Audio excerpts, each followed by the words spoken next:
ओम शांति।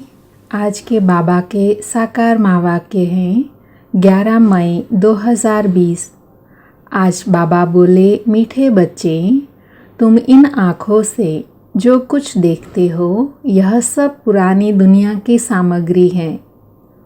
यह समाप्त होनी है, इसीलिए इस दुख धाम को बुद्धि से भूल जाओ। आज बाबा ने मुरली में प्रश्न पूछा, मनुष्यों ने बाप पर कौन सा दोष लगाया है, लेकिन दोष किसका भी नहीं है। तो बाबा ने उत्तर दिया, इतना बड़ा जो विनाश होता है मनुष्य समझते हैं भगवान ही कराते हैं। दुख भी वह देते हैं, सुख भी वह देता है। यह बहुत बड़ा दोष लगा दिया है। बाप कहते हैं, बच्चे, मैं सदा सुख दाता हूँ, मैं किसी को दुख नहीं दे सकता। अगर मैं विनाश कराऊं तो सारा पाप मेरे पर आ जाए। यह तो सब ड्रामा अनुसार होता है, मैं नहीं कराता हूँ। आज बाबा ने मुरली में गीत सुनाया, रात के राही थक मत जाना, सुबह की मंजिल दूर नहीं। ओम शांति। बच्चों को सिखलाने के लिए कई गीत बड़े अच्छे हैं। गीत का अर्थ करने से वाणी खुल जाएगी। बच्चों की बुद्धि में तो है कि हम सभी दिन की यात्रा पर हैं, रात की यात्रा पूरी होती है। भक्ति मार्ग है ही रात की यात्रा। अंधियारे में धक्का खाना होता है। आधा कल्प रात की यात्रा कर उतरते आए हैं। अभी आए हो दिन की यात्रा पर। यह यात्रा एक ही बार करते हो। तुम जानते हो, याद की यात्रा से हम तमो प्रधान से सतो प्रधान बन, फिर सतो प्रधान सतयुग के मालिक बनते हैं। सतो प्रधान बनने से सतयुग के मालिक, तमो प्रधान बनने से कलयुग के मालिक बनते हैं। उनको कहा जाता है स्वर्ग, इनको कहा जाता है नर्क।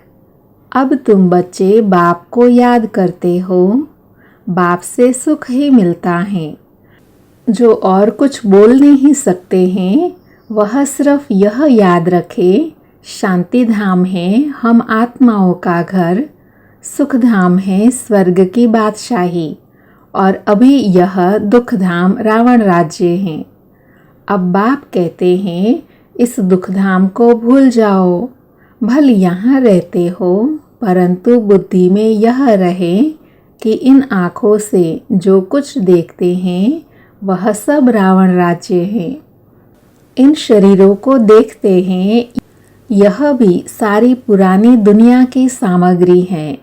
यह सारी सामग्री इस यज्ञ में स्वाहा होनी है।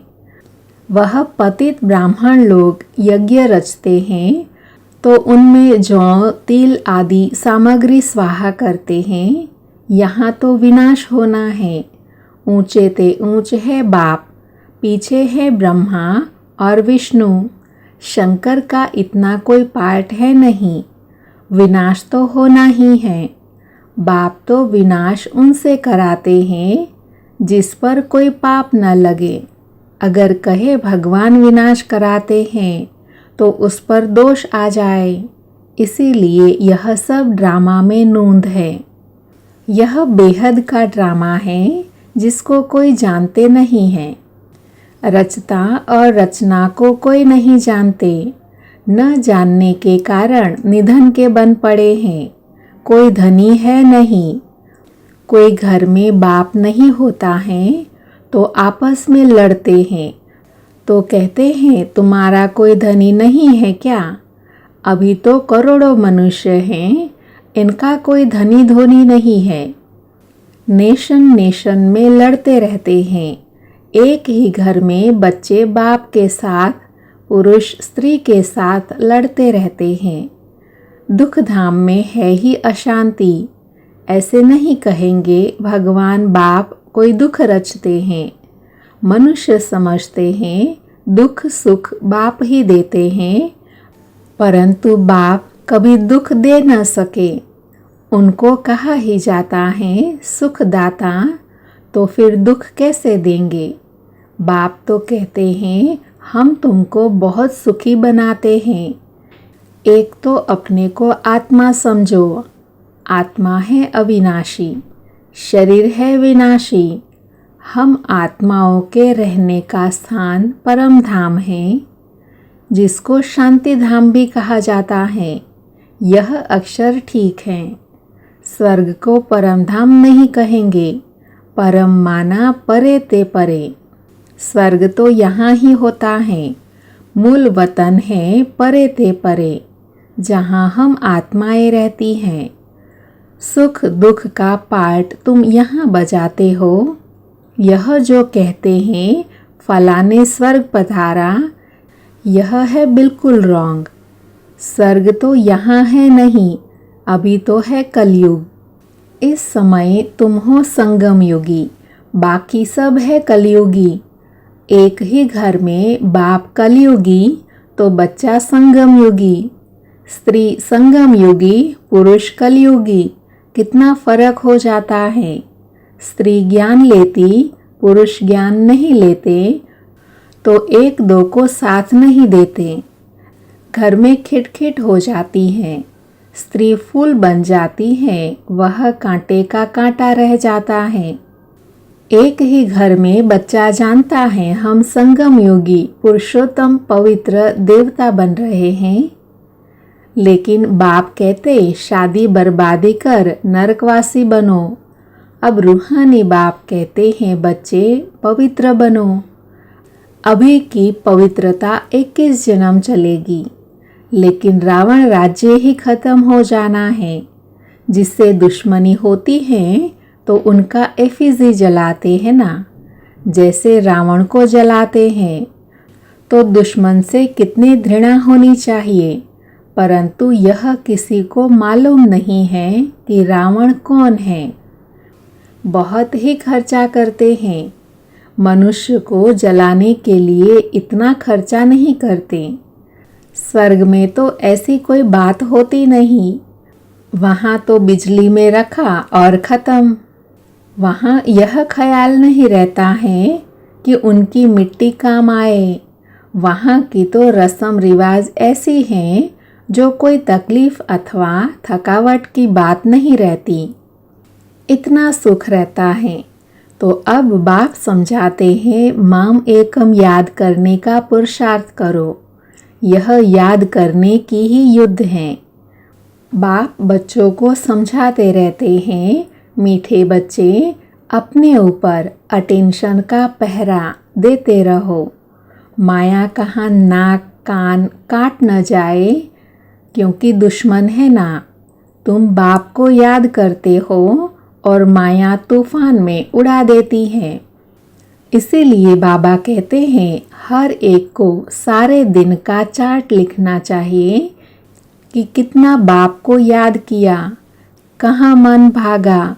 डायरी में नोट करो कितना समय बाप को याद किया। अपनी जांच करनी चाहिए तो माया भी देखेगी यह तो अच्छा बहादुर हैं, अपने पर अच्छा अटेंशन रखते हैं, पूरा पहरा रखना है। अभी तुम बच्चों को बाप आकर परिचय देते हैं, कहते हैं भल घर बार संभालो, सिर्फ बाप को याद करो। यह कोई उन सन्यासियों मुआफिक नहीं है। वह भीख पर चलते हैं, फिर भी कर्म तो करना पड़ता है ना। तुम उनको भी कह सकते हो कि तुम हठयोगी हो। राजयोग सिखलाने वाला एक ही भगवान है। अभी तुम बच्चे संगम पर हो। इस संगम युग को ही याद करना पड़े। हम अभी संगम युग पर सर्वोत्तम देवता बनते हैं।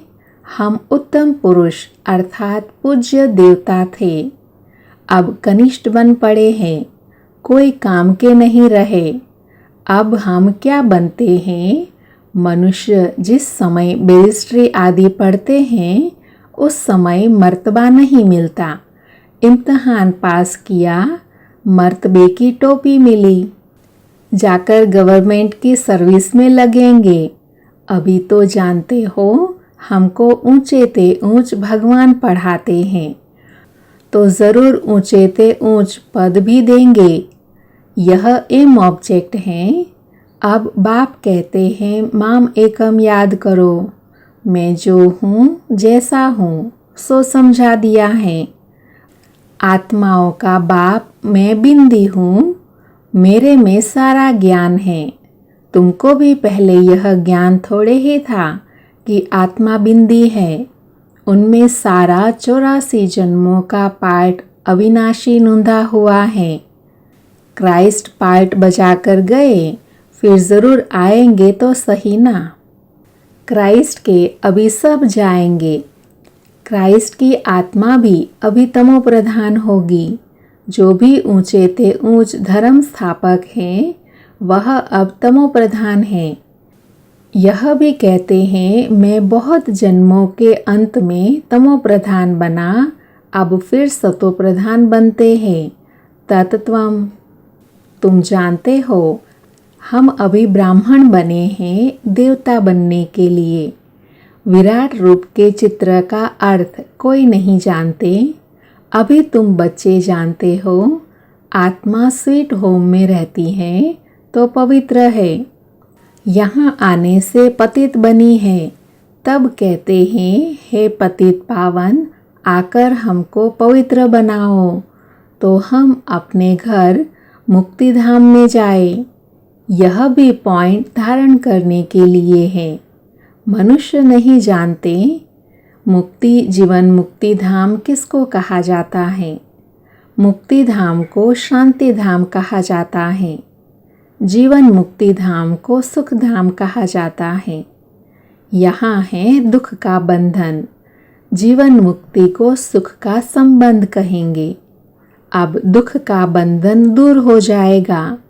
हम पुरुषार्थ करते हैं ऊंच पद पाने के लिए, तो यह नशा होना चाहिए। हम अभी श्रीमत पर अपना राज्य भाग्य स्थापन कर रहे हैं। जगत अम्बा नंबर 1 में जाती हैं, हम भी उनको फॉलो करेंगे। जो बच्चे अभी माता पिता के दिल पर चढ़ते हैं, वही भविष्य में तख्त नशीन बनेंगे। दिल पर वह चढ़ते जो दिन रात सर्विस में बिजी रहते हैं। सबको पैगाम देना है कि बाप को याद करो। पैसा कौड़ी कुछ भी लेने का नहीं है। वह समझते हैं यह राखी बांधने आती है, कुछ देना पड़ेगा। बोलो हमको और कुछ नहीं चाहिए, सिर्फ 5 विकारों का दान दो। यह दान लेने लिए हम आए हैं, इसीलिए पवित्रता की राखी बांधते हैं। बाप को याद करो, पवित्र बनो, तो यह देवता बनेंगे। बाकी हम पैसा कुछ नहीं ले सकते हैं।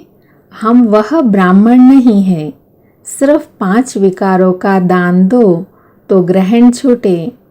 अभी कोई कला नहीं रही है, सब पर ग्रहण लगा हुआ है। तुम ब्राह्मण हो ना, जहाँ भी जाओ बोलो दे दान तो छूटे ग्रहण, पवित्र बनो। विकार में कभी नहीं जाना।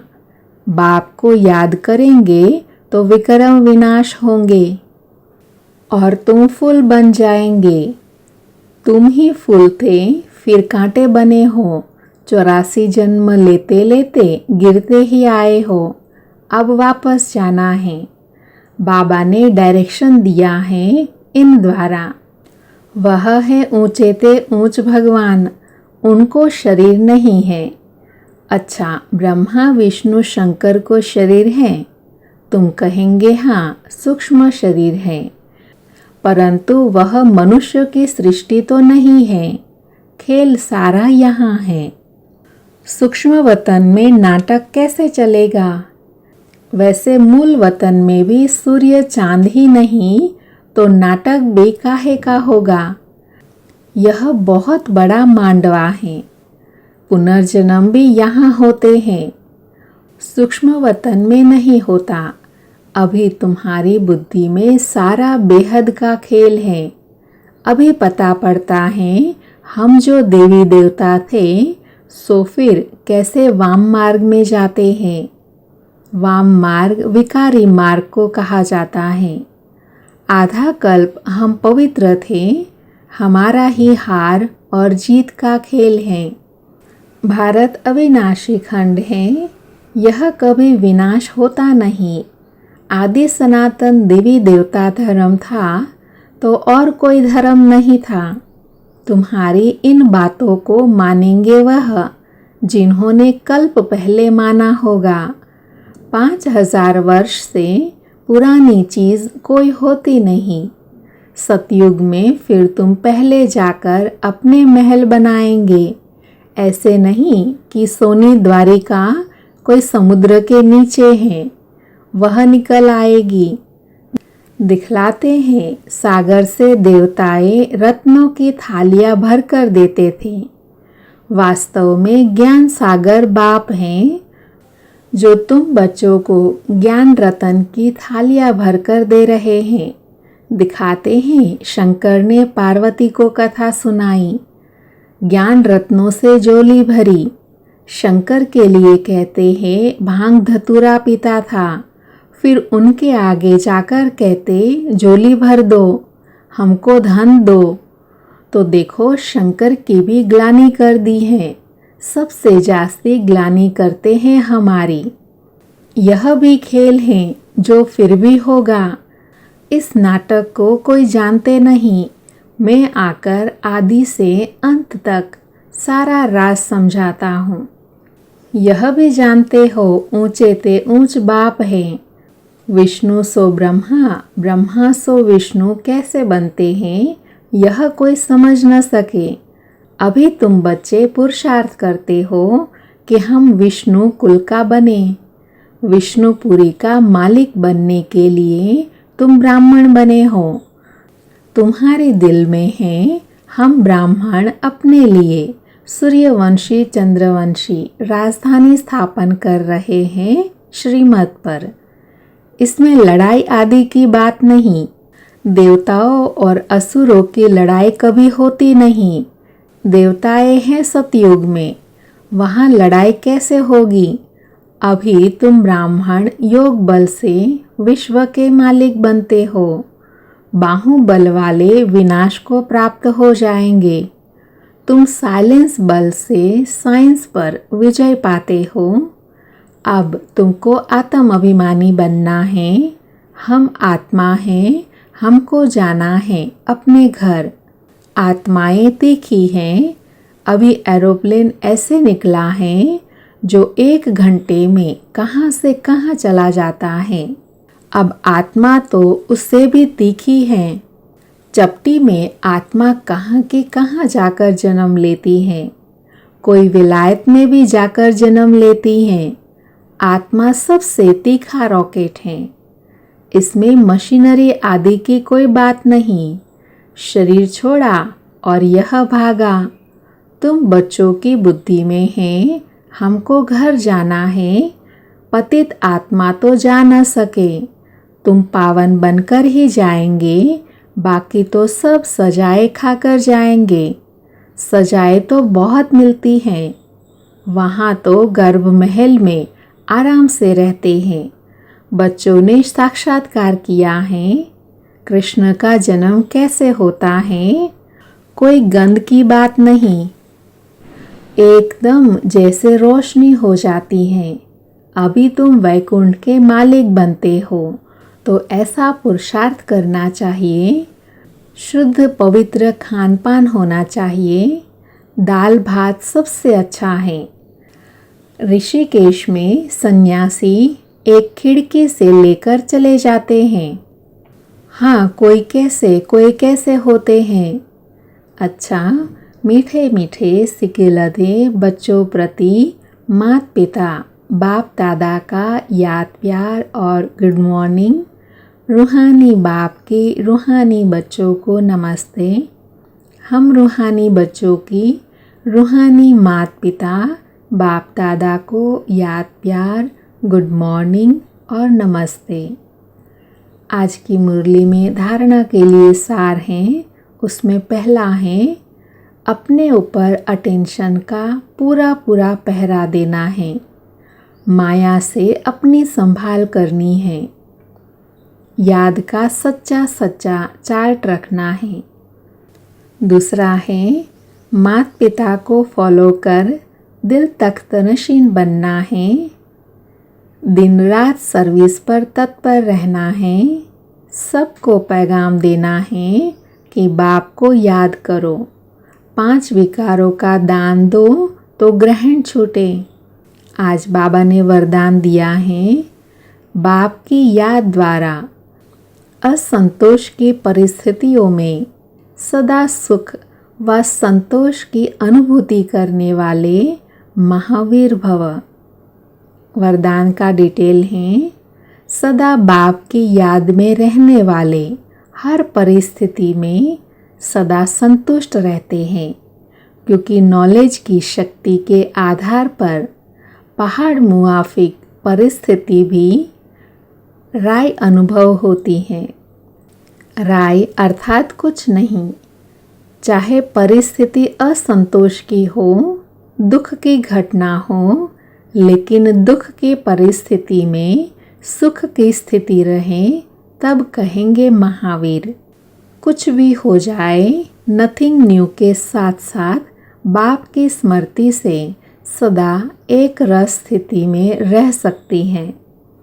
फिर दुख अशांति की लहर भी नहीं आएगी। आज का स्लोगन है, अपना देवी स्वरूप सदा स्मृति में रहे तो कोई की भी व्यर्थ नज़र नहीं जा सकती है। ओम शांति।